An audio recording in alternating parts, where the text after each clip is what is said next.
This is the Asia Trade. I'm Shery in Tokyo. I'm Haidi. Stroud-Watts in Sydney. The top stories this hour.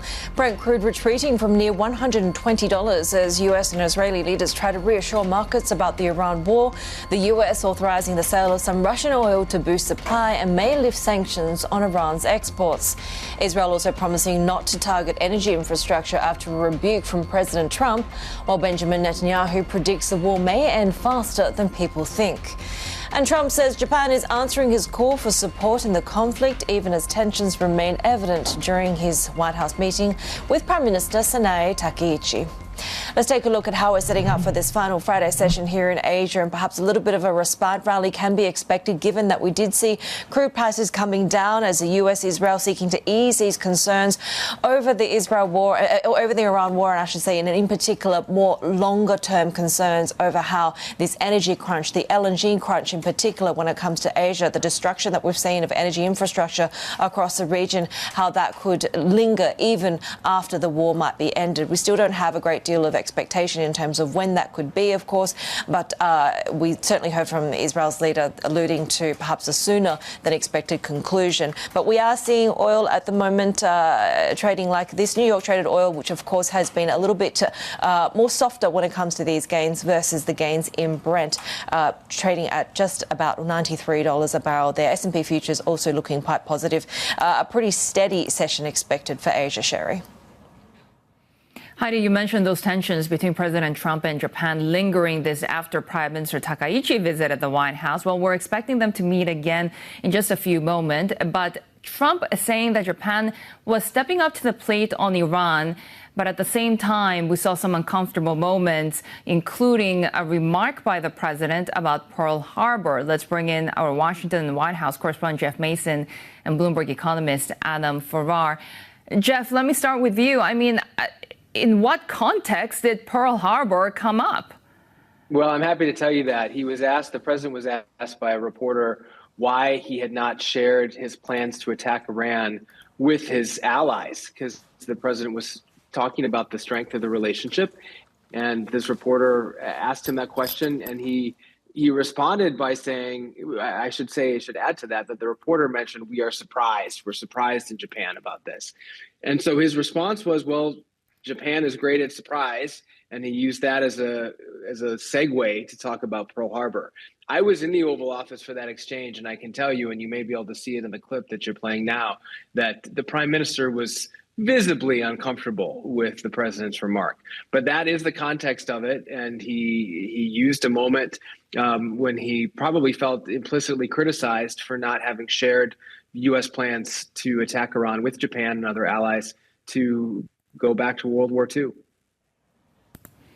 And then, of course, very big implications from these geopolitical tensions when it comes to both the Japanese and the U.S. economy, especially with prices of oil surging. Adam, where are we seeing the fallout right now? So, as our audience is probably very aware, Japan is incredibly exposed to the closure of the Strait of Hormuz, with 90+% of its oil transiting that strait on a daily basis.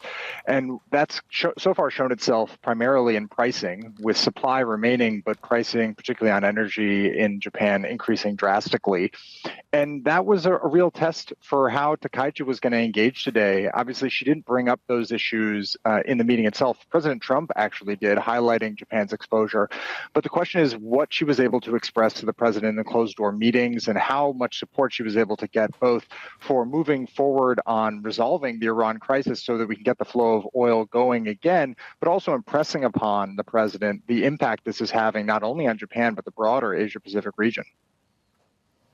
And Adam, I wanted to dig into a little bit more of the broader region, right? Because we know that the impact on Asia is probably outsized in terms of the negativity. How long-lasting do you see this from a macroeconomic point of view, given we've seen that destruction of infrastructure, given places like Australia, for example, we're seeing the government, the Treasurer, starting to talk about these potentially COVID-style shocks to the economy and to the supply chain?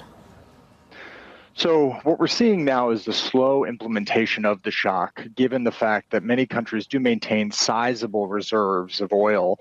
The first place it's hitting is on some types of petrochemical products that don't have as much storage, particularly jet fuel. But overall, again, right now the issue seems to be primarily on the price side. And, I would also highlight that the impacts of Iran's potential escalation going after the LNG production facilities in Qatar will also be outsized for Asia, which receives 80% of the production from Qatar, and for countries like South Korea that rely on it for 15%. This could have a large impact on energy and heating prices as we're coming out of winter. But so far, we're still waiting to see. I mean, obviously, Brent went up considerably today, touching close to 120, but we've seen it come down a little bit as folks are hoping that the administration is moving towards de-escalation. But at the same time, we could see it go the other way, as the president has made it unclear as to how he plans to end this conflict. Jeff, that lack of clarity wasn't really helped today, although I think markets probably took a boost from Benjamin Netanyahu's comments about the war maybe ending quicker than we're expecting at the moment. But it does seem like the US and Israel have different priorities in terms of what they see as the deliverables, as the goals to be achieved here. Yeah, yes. And I also think, though I have sympathy with the markets trying to figure out what this means, I think if you look at exactly what President Trump has said, he's given mixed signals on how long he thinks this war is going to last. And I think that is what the market should interpret, is there's not really an answer right now. The president is not saying we're about to end this. When he started to get worried about oil prices, he started to use language along the lines of what Prime Minister Netanyahu said about it not lasting that long. And yet the war is still ongoing. There are still goals that the president and no doubt Israel and the prime minister want to achieve. And the president also has not gotten a lot of what he said he expected to get, including essentially regime change, which was part of his initial video announcing the war almost 3 weeks ago now. Yes, they killed the Ayatollah, but the son of the Ayatollah succeeded him. So the leadership of Iran is still not U.S. friendly, and that's not what the president wanted. Now, I can't guess or suggest that the president is going to use that necessarily as a criteria to continue fighting, but he certainly is not yet outlining a time frame for a withdrawal or for an end. And countries like Japan have tried to use their influence and their diplomatic ties with Iran in order to come to some sort of agreement. What can we expect more coming from allies in trying to help end this conflict? Well, the president is certainly increasing pressure on allies to help with that. And the fact that the Japanese prime minister came to that Oval Office meeting today with a pledge essentially from her country and from a few other allies to help with the Strait of Hormuz eventually in order to give some relief to energy markets. That was no doubt something that President Trump wanted to hear, and also that energy markets wanted to hear. But again, and this kind of goes back to the top of the show, the question from the reporter who asked the president, why didn't you let your allies know? That underscores the fact that this is not a NATO-led war. It is not a war led by the United States along with a broad coalition like the Afghanistan war was after September 11th, 2001.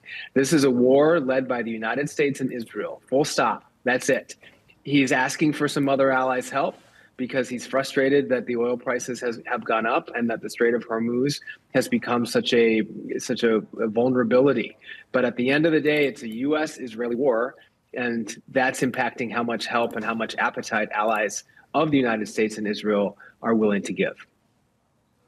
Adam, how much does this war change the competitive, the strategic dynamics around the Asia-Pacific? Because we know that from several angles, Beijing officials and the leadership there must be pretty pleased watching all of this, not least of which they get a pretty good insight into America's defense capabilities. That's absolutely right. I think right now, one of the key impacts of this conflict has been the drawdown in U.S. high-end munitions. And despite the president's assurances that the United States has plenty of them, the numbers don't support that. When we're looking at offensive weapons like cruise missiles or in very critical defensive weapons, the interceptors, PAC-3, SM-3, Patriot, and THAAD related equipment, all of those have been drawn down significantly in defense of partners in the region and in the initial strikes on Iran. And all of those are essential to any sort of contingency operations in the Asia Pacific, particularly as it comes to China. And China is very well aware of that. China is also an astute observer of U.S. operations. I think they will take some concern from how widespread and effective the U.S. strikes have been, particularly how quickly the United States hit so many targets. But at the same time, they're also seeing the United States physically draw away its forces from the region and recommit them in the Middle East, a pattern they've seen over the past 20 years that has degraded U.S. posture in the Indo-Pacific, and particularly with Prime Minister Takaichi in the office, in the president's office today. She likely had to raise the question of what was going to happen with all the forces that have been withdrawn from the region, including an aircraft carrier, now a group of U.S. Marines and their support element, along with air defense from South Korea, all of which is on its way or has already arrived in the Middle East at the expense of Indo-Pacific security. Bloomberg economist Adam Farrar and our Washington and White House correspondent Jeff Mason there with the latest on all of the geopolitical developments ongoing around the world. This as we await right now President Trump and Prime Minister Takaichi of Japan to meet very soon. You can see a room full of people. Secretary Marco Rubio is there, SoftBank's Masayoshi Son, as you can see in that table together as well. We have, of course, seen Prime Minister Takaichi in her first visit to the U.S. after taking office in October, really having some awkward moments with President Trump, as we mentioned on his comments around Pearl Harbor. But you can see right now in that room full of business leaders and politicians, the importance of this relationship, and we'll be awaiting at any moment right now President Trump and Prime Minister Takaichi to come to this dinner. Over in the markets, Japan is away on holidays, but we have seen a little bit of strengthening for the Japanese yen against the U.S. dollar. This, of course, after we got some comments from Bank of Japan Governor Ueda after their decision to keep the rate steady, sort of looking through or looking past perhaps the immediate shock coming from oil prices surging at the moment, and that hawkish leaning comment that rate hike could come as soon as April. So you can see Nikkei futures at the moment pointing to the upside, 0.6%. We had JGBs also falling and under a little bit of pressure in the previous session. Of course, inflationary concerns are a big deal, Heidi, and of course that has been the topic around the world, with global bonds also whipsawed overnight. Just so much volatility, right? Really shaking bond markets, investors rushing to bet on higher interest rates. We're seeing major central banks around the world signaling fresh concerns that the surge in oil prices could deliver an inflation shock. The question is the timing and also the decision of whether to make those decisions, make those policy choices now, or wait to see when and how the war wraps up. Let's bring Garfield Reynolds, who leads our Markets Live Asia coverage. And Garth, does your neck hurt from the whipsaw sessions that we've had all week, right? It feels like we go to bed here in Australia and Asia and things may have completely changed again by the morning. Well, I think after the last year or so, my neck is completely flexible. All the bones in there have been broken, so it just flops around whichever way the markets go. On the one hand, yes, the volatility this week has been extreme. In some ways, it feels like it's a little bit less than last week, despite everything that's gone on. I think that's got a lot to do with a couple of things. The main one being that the US and Israel messaging has gradually stepped back down, at least for the moment. We had the attack on Harg Island, probably mispronouncing that, over the weekend, which had everybody on edge that the US and Israel were really going to intensify their side of things. They haven't. Iran has made some retaliatory strikes, but it's just kind of sticking with its general attitude. So traders are picking up just on the idea that at least one of the two sides of the conflict is sounding a little bit more conciliatory. I think traders are also buying into the idea that Iran has had its capacity to do damage deteriorate, somewhat. The pace of missile strikes, especially, but also drone strikes, has tended to move lower. So that's being taken as something of a positive. Garfield, to your point on those attacks on facilities, right? The problem right now is that it's not just oil prices surging at the moment. You open the Strait of Hormuz, you have passage again. Is those energy facilities, they could be offline for years to come.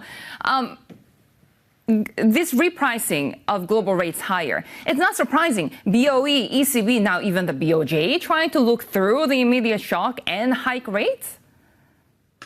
Well, central banks only have one tool, as at least at the moment anyway, certainly only one tool for really reining in inflation.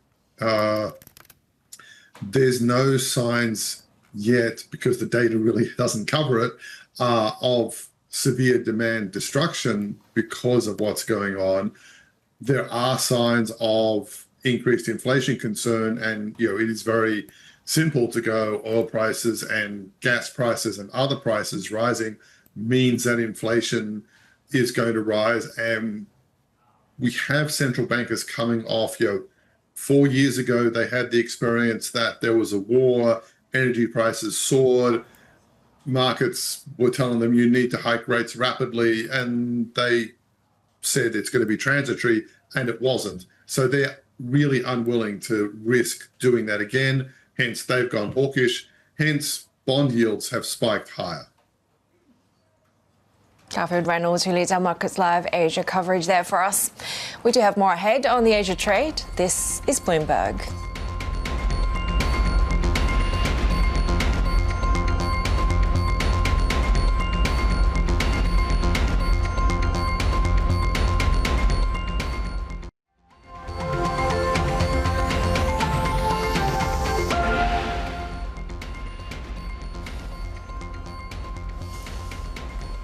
All right, take a look at what we're watching when it comes to these energy price moves. Some declines across the board that we saw overnight as the US and Israel really seeking to ease some of these ongoing concerns over the impact on energy prices, on nat gas supply as a result of the Middle East war. We have seen a little bit of downside there. Trading in New York crude, Brent crude will be the real test given the sort of outsized gap that we've seen between the two trading and the outsized impact on Asia. Well, Israel says it will stop targeting energy infrastructure after striking an Iranian gas field. The attack triggered retaliatory strikes across the Middle East, spiking oil and gas prices, drawing a rebuke from President Trump. Let's get more on the outlook for energy security. Ben Cahill is a non-resident senior associate for energy security and climate change, the program there at CSIS. Ben, great to have you with us. So we have seen the rhetoric, if you will, to try and restore a little bit more confidence and calm to these markets. If we take a look at the existing damage that has been clocked up so far, how do you assess the sort of ongoing mid to long-term impact on supply? It's good to be with you. I think the damage to energy facilities has been mounting, and it's really a day-by-day story. Each day there have been major energy infrastructure facilities that have been attacked right across the Gulf. Saudi Arabia, the UAE, as far away as Iraq. The most dramatic announcement was that there's been pretty severe damage at Ras Al Khaimah Industrial City in Qatar. The CEO of Qatar Energy announced today that 2 of the 14 production facilities or trains are offline. There's been major damage to a gas to liquids facility. And the most striking statement was that those 2 trains may take 3 to 5 years to repair. So already we were in a situation where the world's largest single LNG supplier, Qatar Energy, had declared force majeure. So production is completely stopped. But I think that was a sign that major energy infrastructure could be offline for some time. So, even in a positive scenario where some of this conflict subsides and the attacks stop, I think that showed that some of this energy infrastructure is going to take quite some time to repair. And it's probably not a matter of weeks, it's a matter of months or more. At the same time, the Strait of Hormuz, there's still no indication as to how quickly that choke point could be unblocked. If you take a look at the buffers, whether we're looking at more releases of reserves globally, whether we're looking at potentially more Russian oil coming on, there's even talk about lifting sanctions on Iranian oil. Do you think any of that really helps? It does help. I think that it buys time. I mean, the importance of strategic petroleum reserves is that it helps reassure the market that some supply is coming. If we think back a couple months, the market looked pretty well supplied for the first half of this year. Many analysts expected that it would have an oversupply. And inventory builds in China have been really considerable over the last year. I mean, the government's made a strategic decision to really build the stockpiles. So in a sense, the buffer was fairly large, and the International Energy Agency has announced the largest coordinated release in history. The United States is going to contribute 172 million barrels, 400 million overall. It's by far the biggest. But again, that just buys time. And the significance of this, you have to put it in context of the amount of barrels that have been lost so far. And it's hard to put an exact number on it, but with the near freezing of transit through the Strait, we might have 9 million barrels of Gulf production that's shut in. So all this matters, but the scale of this supply shortage is what is really significant here. And Ben, as we're speaking, our viewers are watching some photos of President Trump at the moment speaking in the White House, and you can see Prime Minister Takaichi right there. We have seen those conversations between the two sides where President Trump also tried to play down the spike in oil prices, and we know that Japan, for example, is very much exposed to Middle Eastern oil. How soon are these costs reflected to the broader public, whether it's in the U.S. or here in Japan? Because we know that some countries, Ben, have put in place fuel price caps, for example. Yeah, that's true, Shery. And I think that here the headline Brent crude oil price really doesn't tell the whole story. A lot of the stress is showing up in refined products. So jet fuel prices in Asia have soared in the last week. The fact that you don't have transit of not only crude oil, but petroleum products through the Strait of Hormuz means that a lot of refineries in Asia are short of supply. So for petrochemicals facilities, for refineries, if they have to reduce runs, all this drives up the price. And as a result, even in the last week, you've started to see more evidence of fuel rationing in different countries, from Sri Lanka to Thailand, where there's reported shortages of some service stations. I expect this is going to grow over time. The way that some of the Asian markets are responding is by taking part in these strategic petroleum releases. Japan is doing this, releasing millions of barrels of crude oil as well as refined products. Fortunately, some of them actually had stockpiled quite a bit. Some of the Gulf producers have even stored crude oil, in Asia, close to their customers. So all these things help. They all provide a buffer. The challenge, I think, is that the longer this conflict goes on, the more that buffer recedes and starts to shrink. And we could be running pretty lean soon. Ben Cahill, really good to have you with us, non-resident senior associate for the Energy Security and Climate Change Program at CSIS. As we continue to watch President Trump and Prime Minister Takaichi of Japan speaking in the White House, they're having a dinner. It's a room full of business leaders and, of course, politicians. The top cabinet members like Secretary Rubio are there as well as Masayoshi Son of SoftBank here in Japan. We'll continue to bring you the latest from those comments. We have more ahead. This is Bloomberg.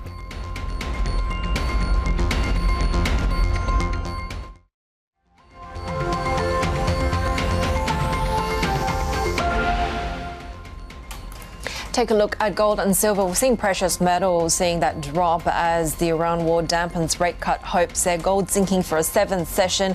Oil prices still being driven higher despite that we're seeing a little bit currently reduced prospects for Fed easing in the near term.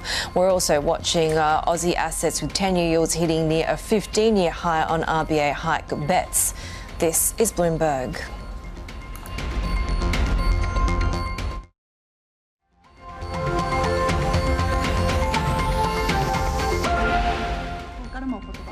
President トランプ大統領、ご列席の、皆様、はじめにこのビューティフルディナーを開催していただいたことに心から感謝をいたします。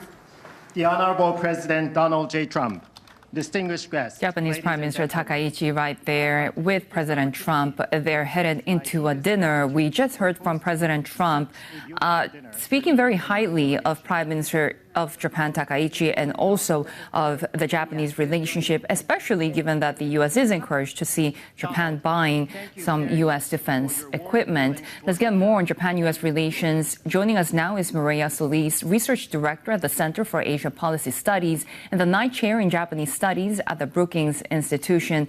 Great to have you with us, Mireya. I talked about some of the positive sentiment between the two sides that seems to be on a very personal level.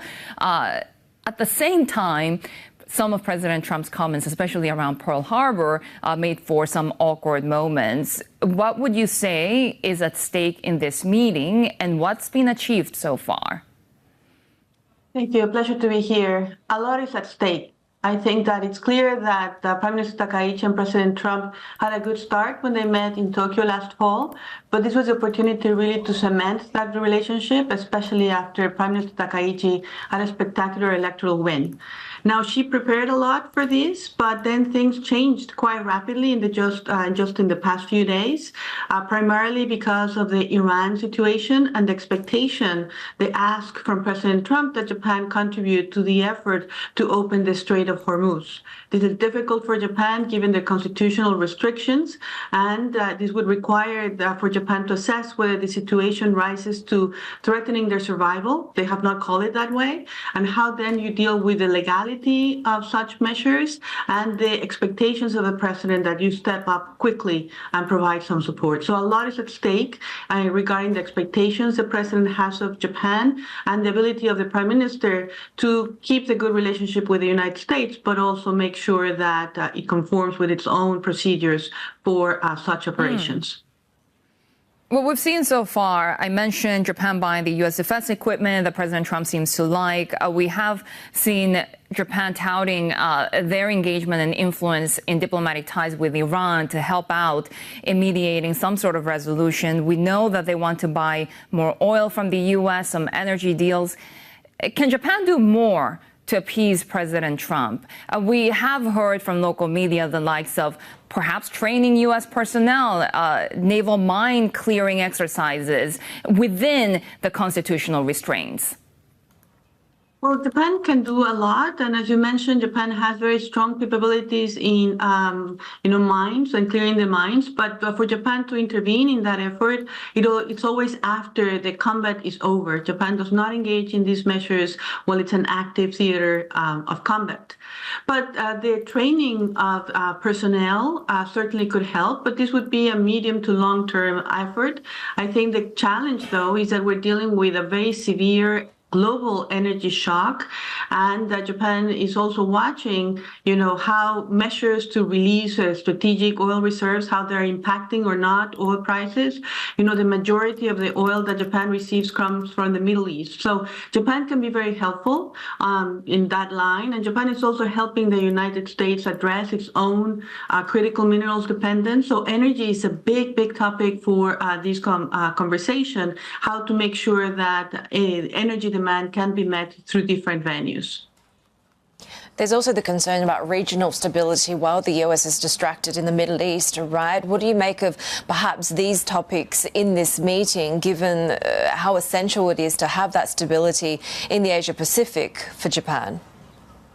I think there's real concern. It is questionable that the United States now is primarily engaged in dealing with these very serious situations in the Middle East.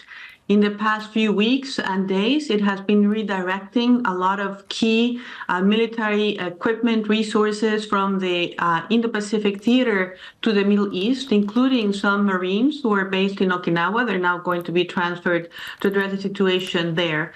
So, when you talk about deterrence, and this is central, I think this is a message that Takaichi-san prepared for in thinking about the summit she wanted to have with President Trump, that both sides would come to agree and to send the message that the United States is committed, is resolute, it has a very strong deterrence posture, and how then it talks about Taiwan when it engages with China is central. But deterrence also hinges on resources, and when you see the United States spending or redirecting military resources to the Middle East and its entire foreign policy apparatus being concerned with addressing that pressing challenge, then I think this creates concern not only in Japan, but amongst most of our partners in Asia. There's also still no greater certainty when it comes to what new tariffs, the attempts to rebuild Trump's tariff wall are going to look like and the implications for Japan. Yes, it's not good news. You know, just last week, a few days before the Prime Minister arrived, the USTR, the United States Trade Representative, announced 2 new investigations under 301 to address the question of structural excess capacity and the insufficient progress among trade partners in curbing imports that utilize forced labor. In both of those investigations, Japan was mentioned, and I think this opens a new layer of uncertainty because Japan continues to deliver on its commitments on the trade deal. One of the things that they're doing in this visit is announce even more projects that will fulfill that commitment of investment in the United States. But the uncertainty here comes from where the United States tariffs are going to land. Japan has been signaling that it expects the United States to keep them at 15%. But in truth, once you open a trade investigation under the suspicion that you're included there because you could be an unfair trader, I think that this is not a positive message. There's not anything Japan wants to hear. And they're going to follow these investigations very closely, also because they understand there will be more 301s in the pipeline. The reasoning for this Japan-US summit to be held mid-March was because we were expecting also President Trump to meet with President Xi Jinping later, which was delayed, right? Prime Minister Takaichi definitely, we were expecting her to make some comments about the safety of the Taiwan Strait. We know that she's a big supporter of Taiwan.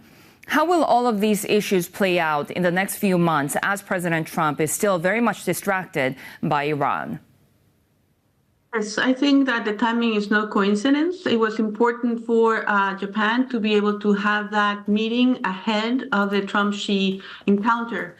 And there were many things that I'm sure Prime Minister Takaichi will still mention to President Trump that have to do with how to deal with China in the region, specifically when it comes to deterrence in the Taiwan Strait.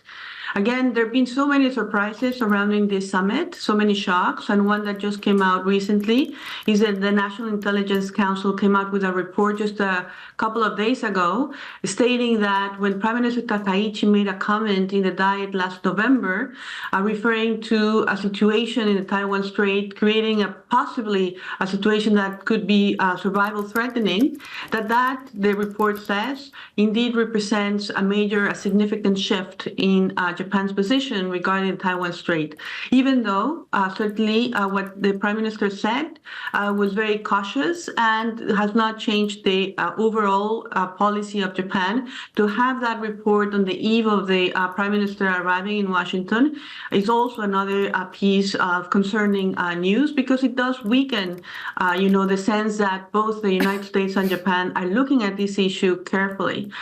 Japan maintains that it remains open to dialogue with China, but it's the subject of significant measures of pressure from China. And the president is so focused on having good engagement with Xi when they eventually meet that he has not come up with a strong statement of support in the face of these coercive tactics from China. So again, this is a primary concern. I think that this is how the Japanese side was thinking was their focal point of the conversation. And then, of course, the war in Iran took things in a different direction. But the fundamental concern remains. Mireya Solis, really good to have you with us. She joins us from the Brookings Institution as we continue to follow the latest developments on that summit between Prime Minister Takaichi and President Trump. They're now headed into a dinner with business leaders, and we have just heard from Prime Minister Takaichi talking about how Japan is ready to play a bigger role in world peace. Of course, what shape and form that will take is a key question given the legal and constitutional limits that Japan has when it comes to getting involved in any physical conflict around the world. She has said that she explained that to President Trump about the legal limits when it comes to Japan's involvement in securing the Strait of Hormuz. We'll continue to watch what comes out of that summit as the Prime Minister of Japan has headed for the U.S. for the first time since taking office in October. This is Bloomberg.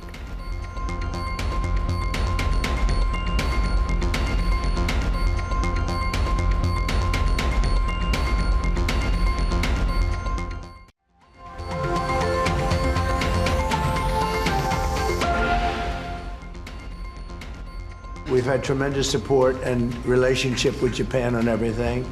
And I believe that based on statements that were given to us yesterday, the day before yesterday, having to do with Japan, they are really stepping up to the plate.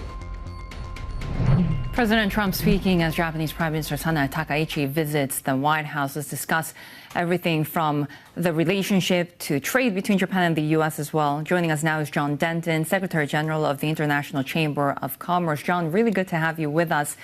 Give us your reaction first of what has come out so far from these meetings, because you heard right there President Trump being very positive about the relationship, but we also do know that there were some awkward moments around Pearl Harbor. Yeah, well, look, first of all, thanks very much for having me on. And I think we know there's a lot of news flow, so you guys are pretty busy. We're focused particularly at the moment, frankly, on the business consequences of the challenges in the Strait of Hormuz. And there's two dimensions we're looking at. One is the potential hit on a continuing basis to GDP growth. And the other is the real challenge about getting access to energy, but importantly, a piece that's not talked about a lot, which is access to fertilizer, because we see some significant problems there. So when I look at the visit of the Japanese Prime Minister with President Trump, what I know is actually another key part of that visit, which we haven't really talked about and I haven't heard the readout yet, is actually about the timeframes for the movement of this dispute into one where we can start having confidence about reducing the impact on the global economy, access to energy and access to fertilizer. These issues are really important for me. I don't really understand, frankly, some of the atmospherics that have been described, because really I'm just coming into this now, but they're the areas that we're focused on. But one thing we also know is that having a strong and effective relationship between Japan and the US is incredibly important. So kudos to the Japanese Prime Minister for the efforts she's making, and kudos to President Trump for actually really understanding the importance of that relationship as well. Well, according to President Trump, and he keeps repeating this, is that the conflict will be over pretty soon, although we lack the details of what soon actually means. In the meantime, for the businesses that you represent, tell us a little bit about the impact, because as you said, it's not just about oil, right? It's about everything else that comes with oil, petroleum byproducts. We know that here NAFTA, for example, in Japan, it's hugely consequential for every part of the supply chain, and a lot of it comes from the Middle East. Yeah, well, I mean, let's just look at one issue in particular, which people haven't talked about a lot, though I think hopefully we're getting some more prominence around this. It's around access to fertilizers. I mean, you know, the ICC, we're in 170 countries, 70% is in the global south. And so one of the issues that we're concerned about are issues that affect the functioning of businesses in the global south and in developing and emerging economies, because ultimately, if we want economic development to take place, we actually want to have strong private sectors. One of the aspects is the agricultural sector in a lot of those economies, in Africa and Latin America, and, you know, in Asia as well. But what I think people need to be aware of is that there's a real issue with the crunch on access to fertilizers. There's been an unprecedented supply crunch in the market. We estimate that over 1/3 of global urea supply has been halted as a result of the blockage of the Strait of Hormuz, and partial plant shutdowns elsewhere, including in India, as a result of gas rationing. And that is a significant issue. And actually, think about that in real terms, how that actually plays out. We know that estimates now that lower fertilizer application during the planting seasons around the world will result in something like a loss of 20 billion meals in the course of 2025. So these are very significant numbers, but also more importantly, this goes to the heart of the interruption to business, but also the consequences of that in the economies and for the families in which this access to fertilizer is becoming and actually is an issue. You know, as Shery alluded to before, this is really developing into a multi-sector, multi-industry, widespread crisis, right, deriving from the energy crunch. What do you see as the biggest implications for the Asia-Pacific, and should governments, in your opinion, be taking further steps? Here in Australia, we have the Treasury modelling the expectation or the risk of a COVID-style supply chain shock. Yeah, I mean, look, it's important to do the modelling, but also it's important to act. I mean, the reality, we move next week into the MC14, which is a critical part of the, I suppose, the maintenance of the global trading system. We already know, and you ask about the impact of business, the impact of business has actually been pretty shocking over the last 12 to 18 months, not just because of what's happened now, but preceding that with the pressure that's been put on the global trading system. And it's actually not the tariffs so much, it's the constant uncertainty that's actually flowed from the kind of different and competing, inconsistent policy positions, and that has actually been hurting business throughout the year. We talk to our business community, and as I said, we're in 170 countries, and something like 50, almost 60 million businesses are part of the ICC. So when we actually talk to them and actually identify their key issues, the number one issue they identify, which is causing them to pause when it comes to business activity, is uncertainty. In a way, it's become a tax. And so that is something that not only you can model about all you like, you actually need to act. So we need to restore confidence in the system itself. Part of that is ensuring that there's an appropriate focus on getting decent outcomes, what's called the MC14 and the ministerial of the WTO. And it's pretty clear that that institution is under a lot of pressure. That institution is critical to ensuring that the trading system itself is well governed. Governments can actually model, as I say, all they like, but ultimately they need to act. And one way of acting is ensuring that that system, the WTO at MC14 next week, is successfully navigates the challenges and comes out with a reform program and actually does some practical stuff to help reduce uncertainty and increase the opportunity for the system to function effectively. John, really great to have you with us. John Denton, Secretary-General of the International Chamber of Commerce. More ahead on the Asia Trade. This is Bloomberg.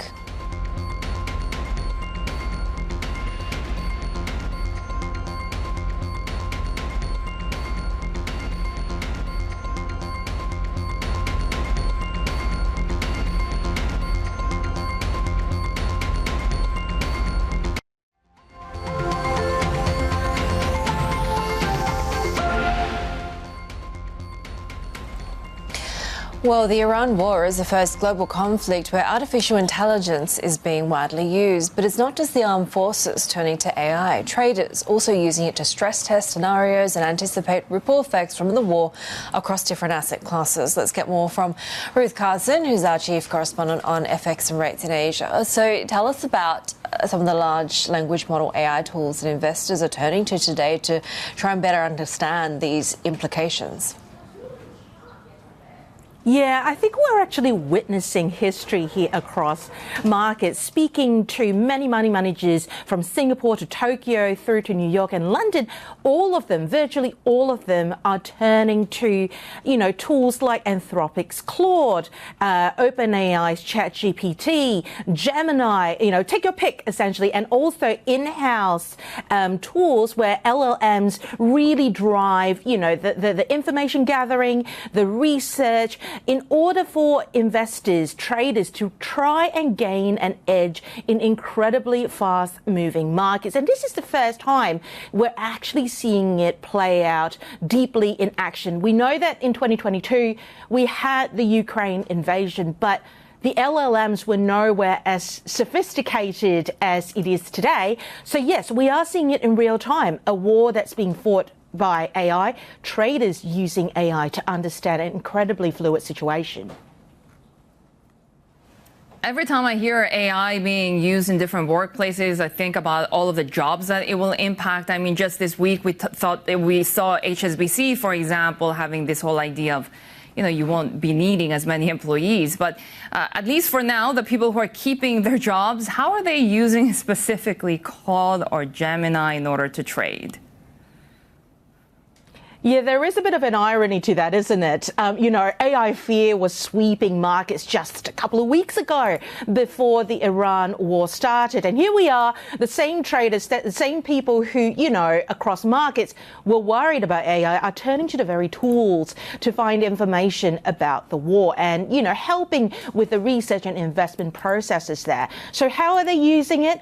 Within seconds, it's at their fingertips when they, put in prompts such as, how many barrels of oil will be impacted, why the Strait of Hormuz is so critical to global flow, importantly, what it means for markets, model for me how this impacts everything from, geopolitical risks through to, the dollar, treasuries, inflation, central bank expectations, take your pick. And all this is being done at, milliseconds at a time, definitely impacting, the need for really junior analysts. Ruth Carson, our chief correspondent for FX and rates in Asia, very interesting story around the use of artificial intelligence. And you can get more on these big tech stories on the Bloomberg Video Hub. You can also check out our past episodes of Bloomberg Tech Asia. Bloomberg.com/videos is, of course, where you should head. Heidi? Take a look at some of the corporate headlines that we're following, Shery, this hour. Alibaba's US-listed shares slumped after it reported third-quarter sales that missed estimates. Sluggish growth at its core e-commerce business dragged on earnings, while intensified competition in food delivery also crimped profits. Alibaba's cloud and AI units saw the fastest growth. The company says it aims to quintuple revenue from those businesses in 5 years to $100 billion annually. FedEx shares rose in late trading after the company raised its full-year profit forecast, signalling that a plan to restructure its delivery network is gaining traction. Investors are looking to FedEx to gauge the impacts of the Iran war and the Supreme Court's decision against many of President Trump's tariffs. The company says it does not expect the war to have a direct material impact on the business. And take a look at some of the stocks that we're watching when trade opens in Korea. Japan is away on holidays today. Hybe's in the spotlight. The management agency announcing an extension of the 82 show comeback tour for K-pop giants BTS, with projected earnings that could potentially rival Taylor Swift's record. Seoul is strengthening crowd control measures ahead of Saturday's first comeback show. This, of course, as concerns still linger following a deadly crowd crush back in 2022. In the city. The event could bring up to 260,000 fans to the heart of Korea's capital. The market opens in Seoul are next. This is Bloomberg.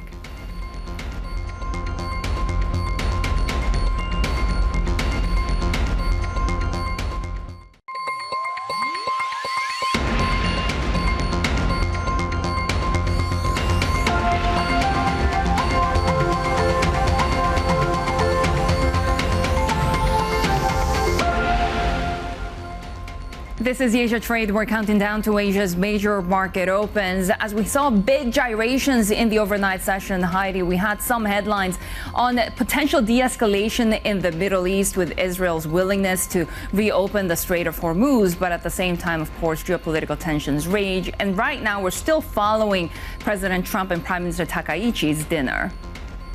And we see really this sort of pattern emerging, right, where markets trade risk off, the increasing concerns over energy supply, and then we have the leaders sort of come through and try and provide some comfort to the markets. We'll have to see whether there's further details, given that we have heard from Israel that potentially the end of the war is sooner than we might expect. Yeah, we are awaiting the South Korea Open here, but as we get that market started, take a look at the Japanese yen as well, because Japan is away on holidays. But as we're talking about de-escalating the tensions in the Middle East, of course, Japan is a very heavily dependent on the economy on Middle Eastern oil. So we have seen the potential of more trade deficits because of the surging oil prices, those concerns around oil, concerns about the economy, also really leading to that pressure on the Japanese yen. At a time when we had the Bank of Japan hold rates steady, but Governor Ueda actually signaling that perhaps they will be looking past the immediate shock, perhaps to those growth, to that growth momentum in the country if we continue to have oil prices higher, given, of course, the inflationary concerns, which sent also JGBs down. Take a look at how South Korea is coming online, because we had bonds in South Korea also falling again, inflationary concerns. In fact, global rates have been all over the place right now. Given those expectations for potentially repricing higher when it comes to the bond markets. The Kospi at the moment opening, we're still waiting for the open, but right now the Korean won trading very close to that 1,500 level against the U.S. dollar. We, of course, continue to watch, Haidi. Those tech names, Samsung, SK Hynix, always a big topic when it comes to the semiconductor space. And we have seen some downside pressure for the Kospi lately, but we're seeing a little bit of upside at the moment. We'll take a look at what we're watching when it comes to US futures. Volatility was really one that we were watching. SP volatility really kind of being masked perhaps in these sessions by the intraday shifts that we've seen. But we're also watching the US dollar. We've seen the dollar really lagging at the moment as these inflation risks continue to play out across global central banks. Let's bring our next guest, who says these markets are still complacent and not fully discounting the risks inherent in this war. Kyle Rodda is a senior market analyst at capital.com. Kyle, great to have you with us. So risks, of course, are myriad. Which ones do you think the market is not fully appreciating at the moment? The supply shock and the impacts on economic fundamentals and therefore asset prices. In short, the markets were complacent going into this war. Right now, there seems to be still a degree of complacency that things will be resolved swiftly enough and that the supply shock will be, modest enough that once we see a resolution, and that's a huge if at this point in time, things will be sort of back off to the races and, effectively stocks can be sort of bought again with confidence. I don't see any evidence just yet that we're seeing the downgrades in earnings expectations. We're only that will probably come through because of a supply shock. We're only just starting to see interest rate expectations shift. And this is coming at a time, at least for Wall Street, that was relying heavily on a rotation trade into cyclicals that was underpinned by a belief in resilient economic growth and a very tired tech trade, which is more or less traded sideways for 5 or 6 months. So this looks like potentially the beginning of a significant drawdown. Of course, it all depends on the war, but things at this point in time look a little bit bearish to my eyes. Where would you be putting money? We're looking at gold set for the worst week in 6 years. Do you think that provides an attractive entry point if you think that there are sort of fundamentals that are still intact there? Not yet, but I think we'll see gold continue to drop and it will provide an extraordinary buying opportunity once I think it gets closer to the low 4s, perhaps the high 3s. And that's because gold's really trading as a derivative of interest rate expectations, which still need to be sort of, priced for, interest rate hikes or at least fewer rate cuts in the United States. And there is a mechanical drag on the gold price at the moment from a stronger US dollar, which is because of, effectively liquidity, positioning, as well as, the mechanical buying of US dollars that happens when oil prices climb. So I don't think this is going to play out. This sort of downside pressure on gold is going to continue to play out, but eventually it's going to provide a very good entry opportunity for gold, especially because this crisis only magnifies the fact that we're in a very divided, multipolar, unstable world where the US is less reliable, and that's ultimately what's underpinning the bull case for gold. Yeah, and we're also seeing the dollar under pressure, right? Especially because of that repricing higher for global rates. I mean, we saw the BOE and the expectations were for cuts, and now we're seeing potentially hikes coming from here. Yeah, so the dollar will be volatile, but I'm, reasonably confident that we'll continue to see some upside in the US dollar, albeit as interest rate expectations shift and the kind of uneven impacts of the energy crisis are felt across the globe, will lead to obviously that high volatility. But if you look at what the dollar has in its favour, again, positioning helps a heck of a lot.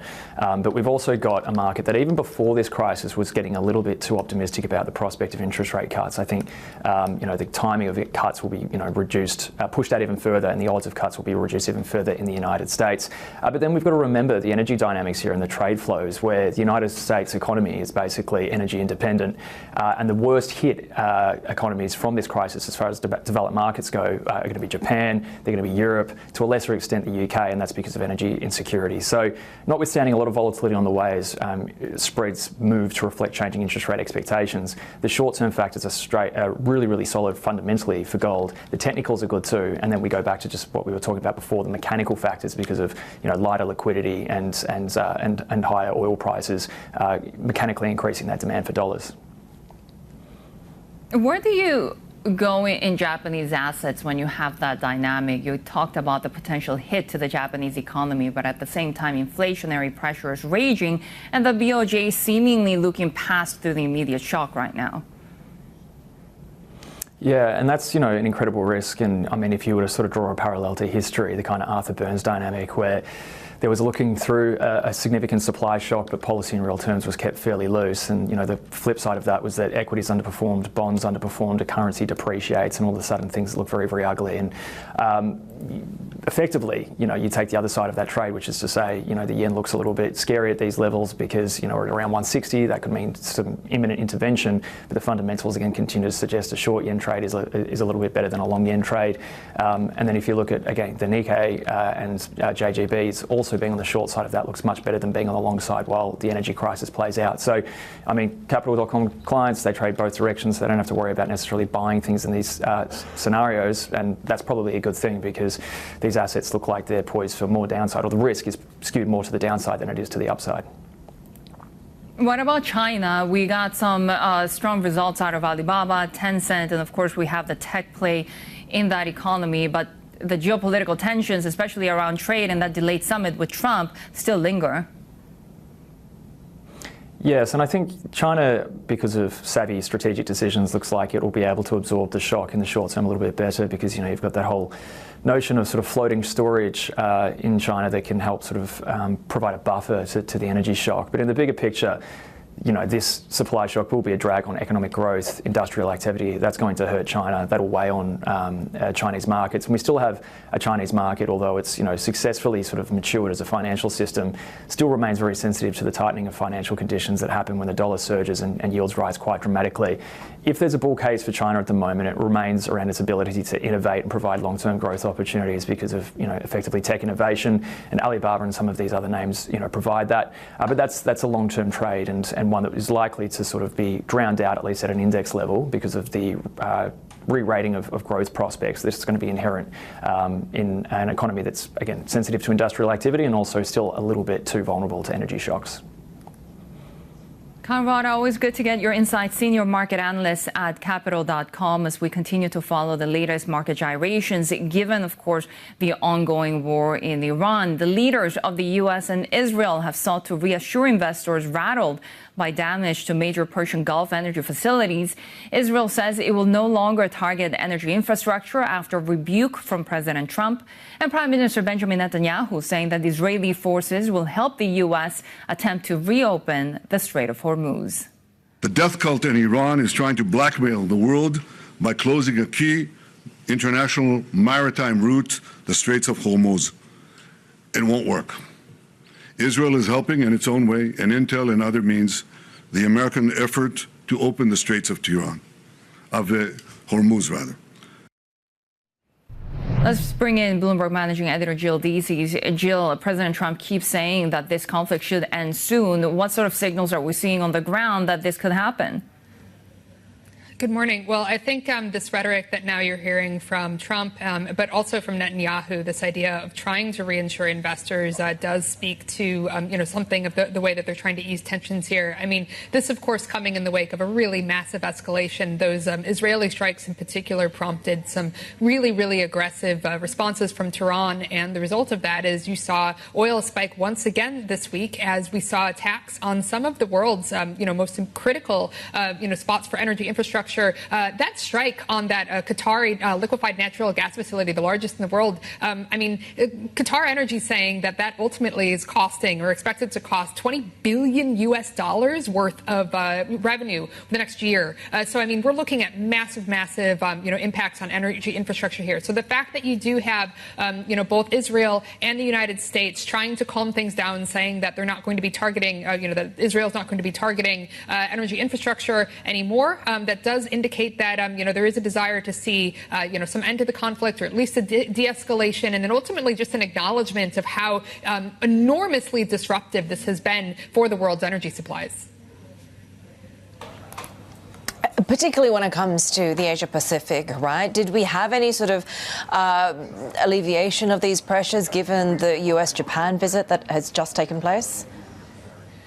Yeah, well, I think we're still waiting to see exactly how that might play out. I did think, one other thing that was really interesting that the U.S. Treasury Secretary Scott Bessent said was that the U.S. is mulling the idea of lifting some sanctions on Iranian oil. Obviously, that would be a really dramatic reversal in U.S. policy. But the impetus there was essentially that it would make it easier for a lot of places in Asia to ultimately get oil, whether that's Japan or Singapore or Malaysia or what have you. I do think that it's worth noting that, Asia has been particularly sensitive to some of these energy price shocks. I mean, we've seen various austerity campaigns over the region, whether that's in Pakistan or elsewhere, saying, maybe we should have, people work from home if they're government officials or, move to a 4-day work week. So you're seeing some pretty dramatic measures across the region, airline prices also increasing because of the anticipated impact on fuel costs. So, there's some sort of nervousness there over how exactly this impacts Asia. So obviously anything, that would move to free up some energy supplies for the region would,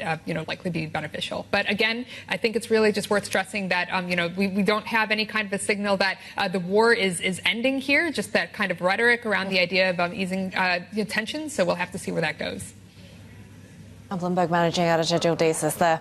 Well, tensions over the war are simmering when it comes to the US and Japan. As we just spoke about, President Trump bringing up Pearl Harbor during Prime Minister Takaichi's White House visit. We'll be getting analysis with Japan Foresight next. This is Bloomberg.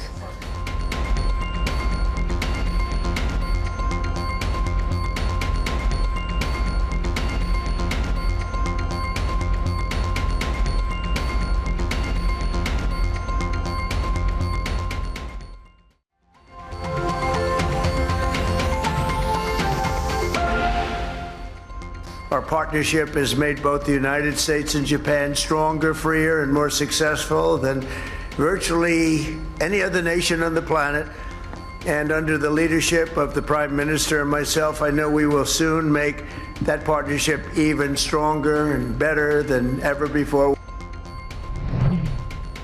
Despite President Trump praising the U.S.-Japan partnership, tensions over the Iran war are lingering. Trump even referred to the Japanese attack on Pearl Harbor 84 years ago when asked why he had not warned allies about his Iran plans.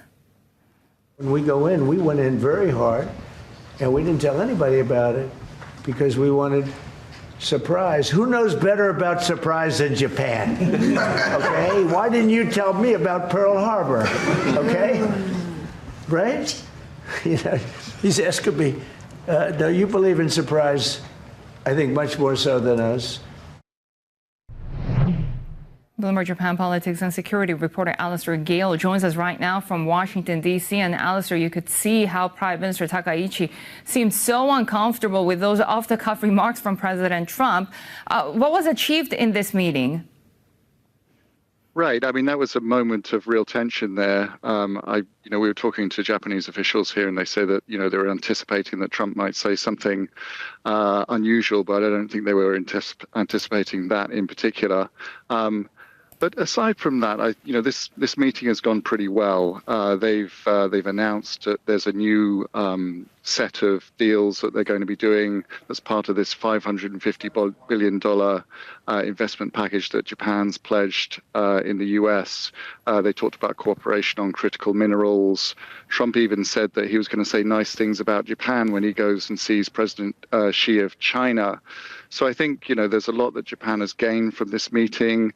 Overall, the feeling in the room was very warm. They extended their talks, and they scrapped a plan to have lunch, and they just carried on talking. And then at the dinner in the evening, as the segment you just showed Trump was lavishing praise on Japan. So I think the sort of takeaway is that this has gone pretty well for Japan. What about really the elephant in the room, right, Alistair, the outsized impact that we're seeing from the energy crisis on Japan? Right. I mean, that was a big part of their discussion today. Of course, there had been some expectations that Trump might pressure Prime Minister Takaichi on helping with the Strait of Hormuz. Japan has said, and she said to him, and she told us later, that Japan will do what it can within the limits of its own legal restrictions. Of course, Japan constitutionally has very tight restrictions on deploying its military around the world, so there's her hands are kind of tied on that. But she says that Japan wants to do what it can when that, perhaps when the conflict is over.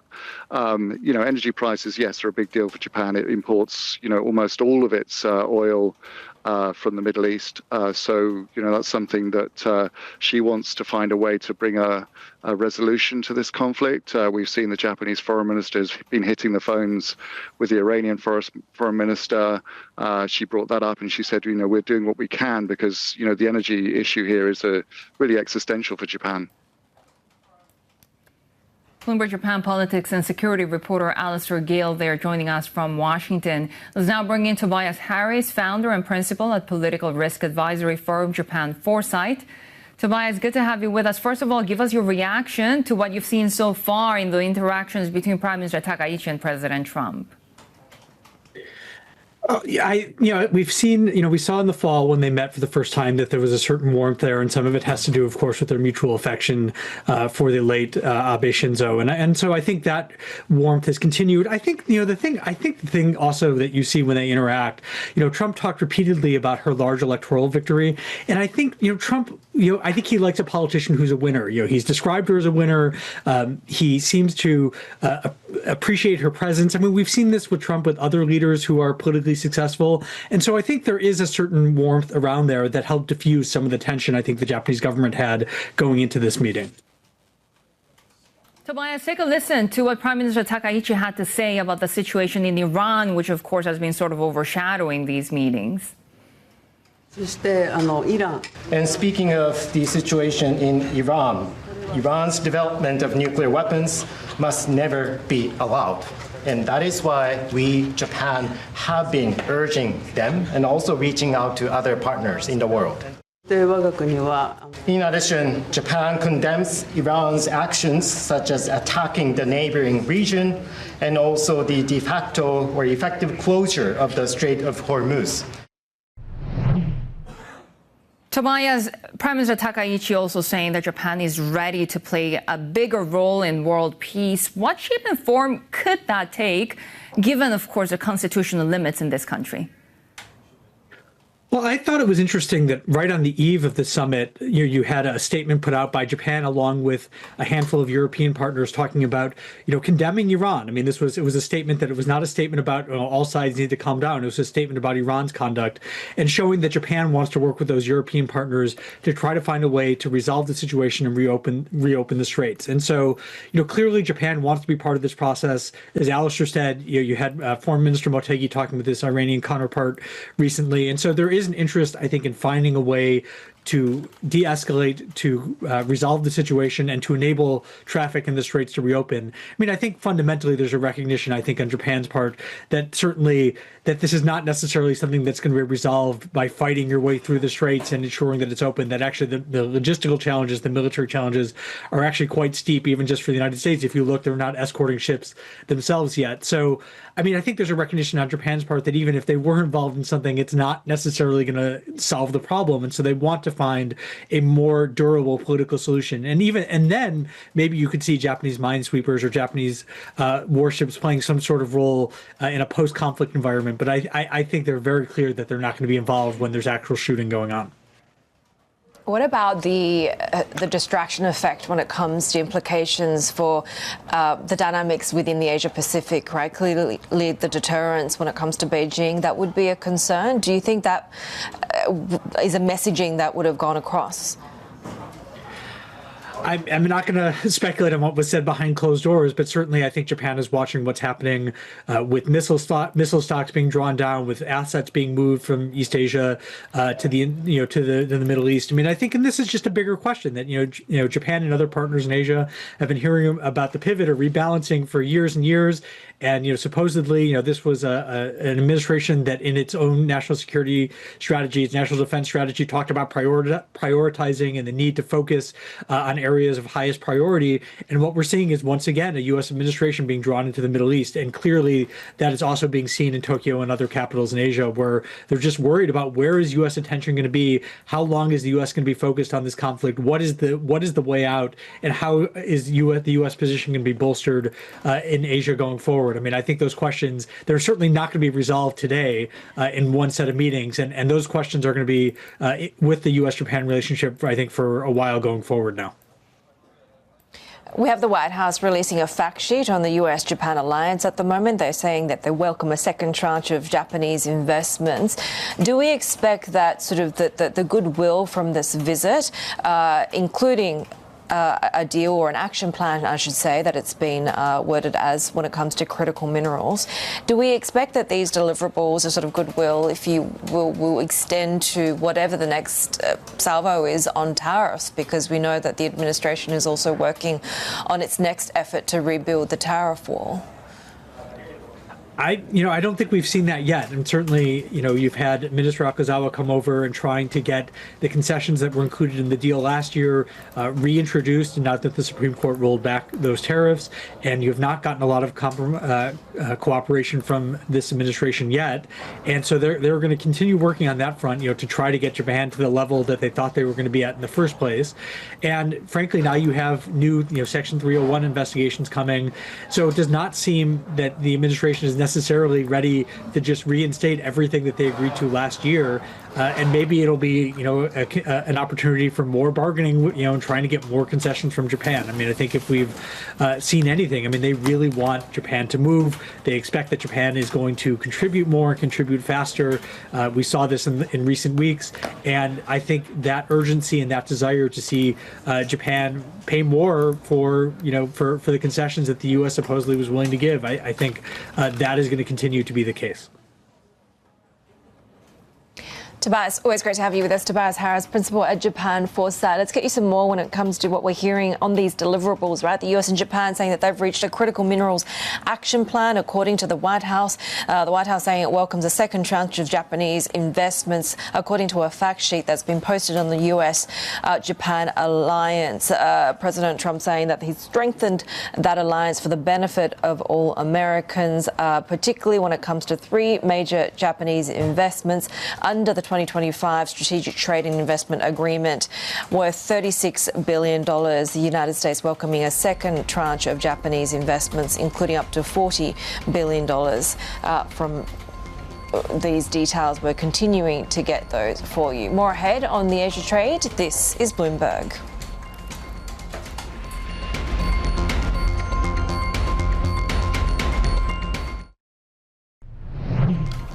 Take a look at how we're setting up when it comes to the European session.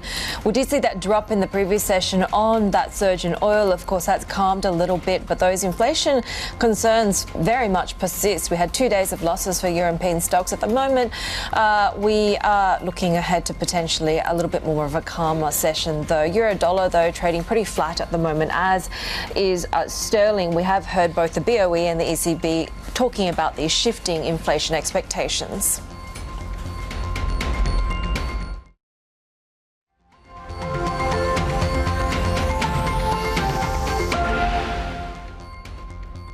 Alibaba's U.S.-listed shares fell 7% after it reported a 67% plunge in quarterly earnings and meager revenue growth.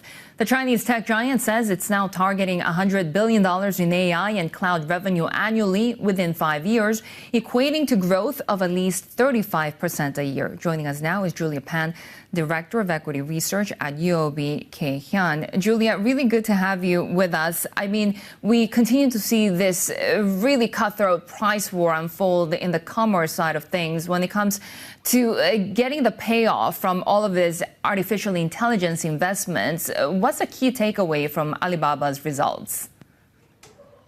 I think in terms of earnings reported last night, clearly there's an earnings miss, which down over 44% in the non-GAAP aspect. However, I think the revenue is quite a mix. If you look at the core commerce, it's only grow 1%, but the cloud business actually grew at 36%. So I think the company has been give out a really ambitious or really bullish target on their cloud revenue growth, which representing over 40% CAGR over the next 5 years. So I think that's the very encouraging point. But however, I think the market seems lost their patience on their investment on their quick commerce because the company didn't give out a very clear guidance how much the loss will narrow into 2027 and as well as in the coming quarters. So I think that's the major reason caused the share price fall overnight.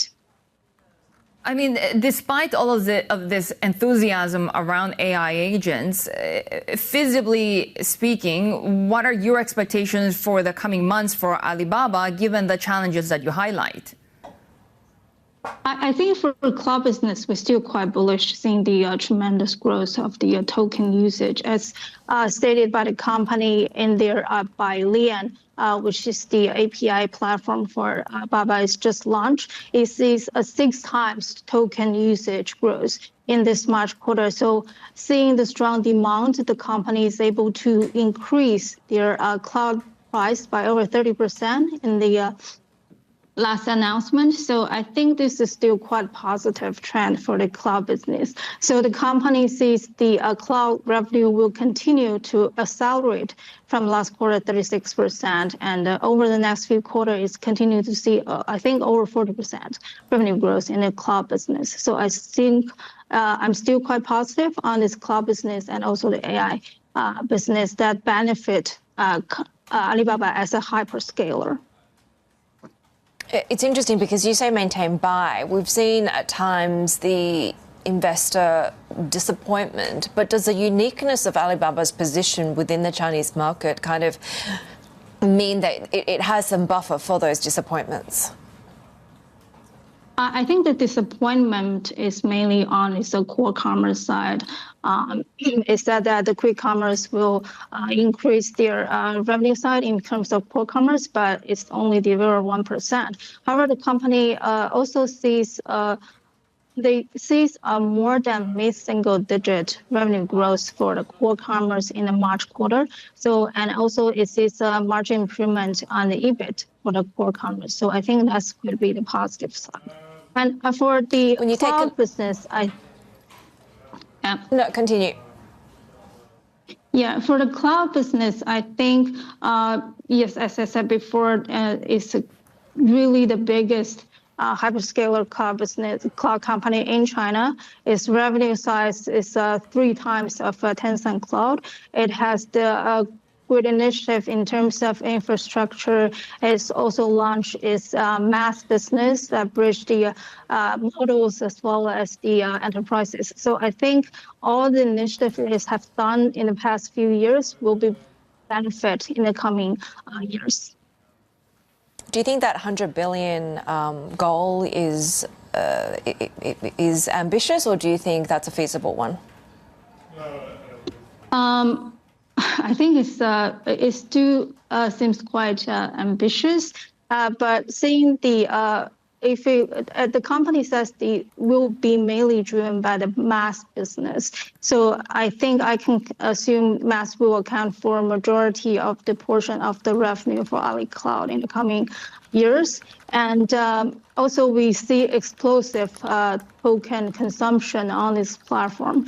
So I think that could be another driver for the business. But I think in the near term, at least for the next 2 to 3 quarters, the more than 40% of the Alibaba Cloud is achievable. And Julia, you mentioned Tencent earlier, and of course they're making huge investments around artificial intelligence as well. You still have a buy rating for them, but with a lower price target. Why? I think Tencent's problem is that I think the markets or the investors seems kind of a concern of the lack of the investment in AI, because if we see the strong performance like Datadog's, like Ali Cloud, and it's all taken in terms of the time shares, in terms of the monetization for the existing business for Tencent. So I think that still could be one of the risks for Tencent that could pressure on monetization, is maybe on advertisement, And also, I think if you look at the Tencent Cloud's revenue size, it's only maybe only 1/3 of Alibaba's cloud revenue size. So, however, I think if you look at the result for Tencent, it's still quite solid with 13% revenue growth and 17% earnings growth. Is also, I think, it's one of the most solid earnings in the hyperscalers.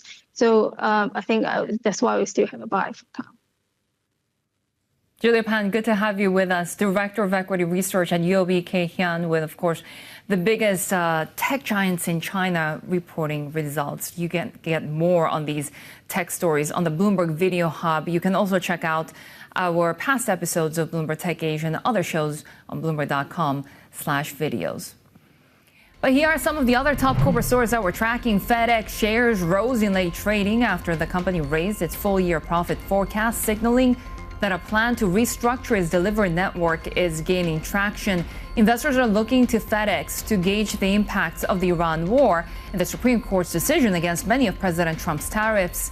The company says it does not expect the war to have a direct material effect on its business. Bloomberg's learned that Kashi, the largest prediction market platform in the U.S., has raised more than $1 billion in a new financing round. Sources say the funding, led by Coatue Management, will roughly double Kashi's valuation to around $22 billion. The prediction market is facing questions from some U.S. lawmakers about vulnerability to insider trading and manipulation.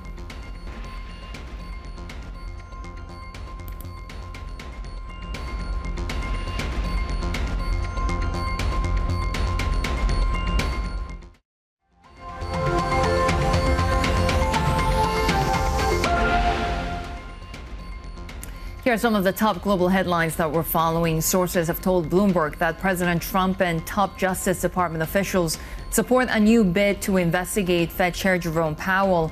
Last week, a judge rejected subpoenas issued to the central bank, which prompted U.S. Attorney Janine Pirro to say she would appeal the decision. The investigation is related to the Fed's $2.5 billion renovation of its headquarters and testimony that Powell gave to the Senate. Wall Street lending giants could get relaxed capital requirements under proposals unveiled by the Federal Reserve.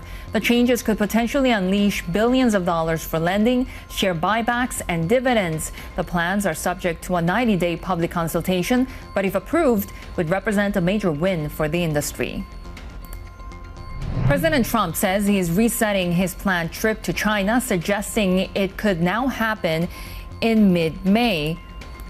Trump was due to head to China at the end of this month, but decided to delay the trip as he focuses on his war with Iran. His planned meeting with President Xi Jinping will be closely watched for progress on trade and Beijing's reactions to the Middle East conflict.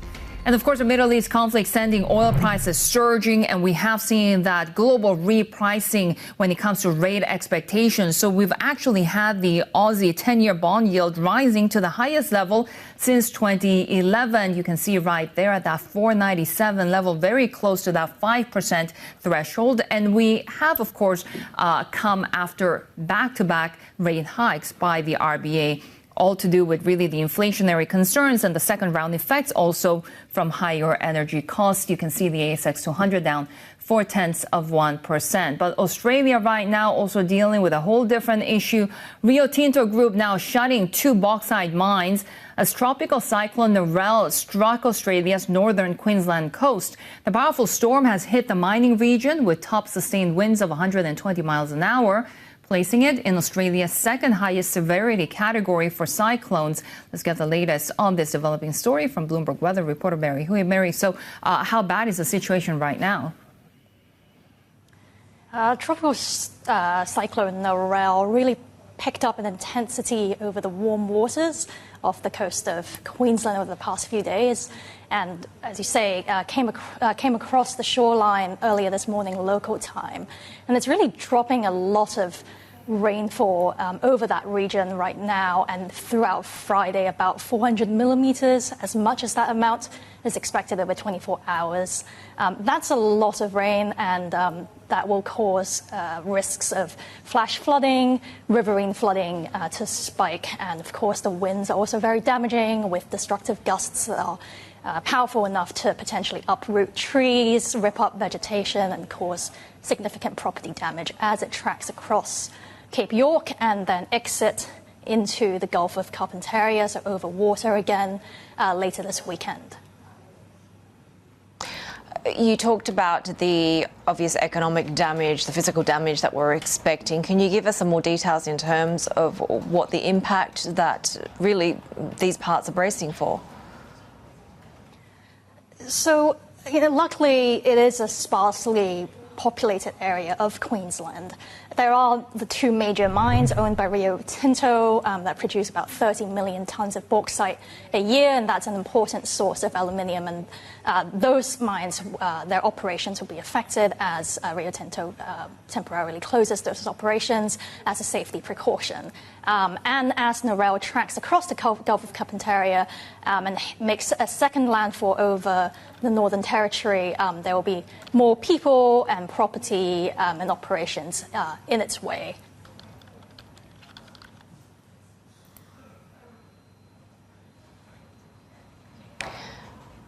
A Bloomberg weather reporter, Mary Hui there. More ahead on the Asia trade. This is Bloomberg.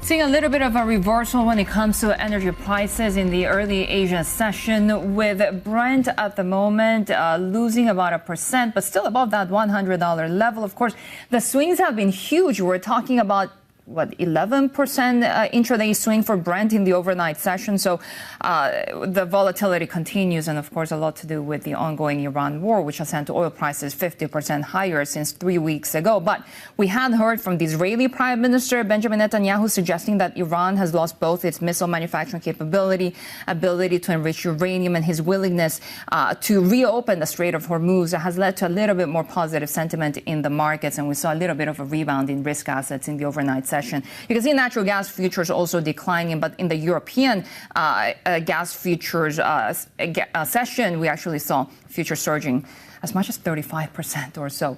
As we continue to follow the geopolitical tensions in Iran, we're also following geopolitical tensions around Cuba, especially after President Trump repeatedly has warned the leadership in Havana about changing the regime, given, of course, how emboldened the president has been after taking out Nicolas Maduro in Venezuela as well. Cuba's ambassador to the United Nations now saying that his country is not willing to change its system of government despite this U.S. pressure. Speaking exclusively to Bloomberg, Ernesto Soberon Guzman told us that the de facto U.S. oil blockade of the Caribbean nation is a violation of international law. It has a huge impact. The first question here is, the government of the U.S. has the right to impose a blockade like this? Do they have the right to set third countries that they can sell or not oil to Cuba? I think that they have not this right, and this is not. They are violating the international law, the international humanitarian law, the Charter of the UN, the rules of the foreign trade. So they are. But the worst issue is that it is not only with Cuba. I just read a news yesterday that said that if they don't get a good deal on the precious minerals in Africa, they will do something horrible to Africa. So, and they said that to Greenland and whatever. So, but it has, imagine which country in this world could work without receiving a single liter of oil in the last 3 months. Right now, we have around 96,000 patients in a waiting list for surgery. Not urgent surgeries, because we are doing urgent surgery, but we have 96,000 people that are waiting for a surgery because we don't have electricity or oil to have electricity in the hospital. Around 11,000 of them children. We have more than 30,000 women, pregnant women, waiting for an ultrasound because also lack of electricity. But you need electricity to produce food. You need electricity to pump water. You need electricity for food transportation, to transport people. you need electricity for almost everything. So here, David, we are looking a collective punishment to a whole country just because another country, they want to change the government of Cuba. So and this is not a new strategy. Since 1960, Lester Mallory, at that time Under Secretary of State of the United States, said the only way that they have to take over Cuba is to create a situation like this that we are suffering right now. How long is the current situation sustainable? So we're on the heels of another long blackout, national blackout in Cuba. You describe the difficulty in the medical sector, in the hospital sector, difficulty with food shortages. How long can Cuba go on with this blockade in place? If I tell you how long it for us could be, we are ready to face a situation like this for a long, long time.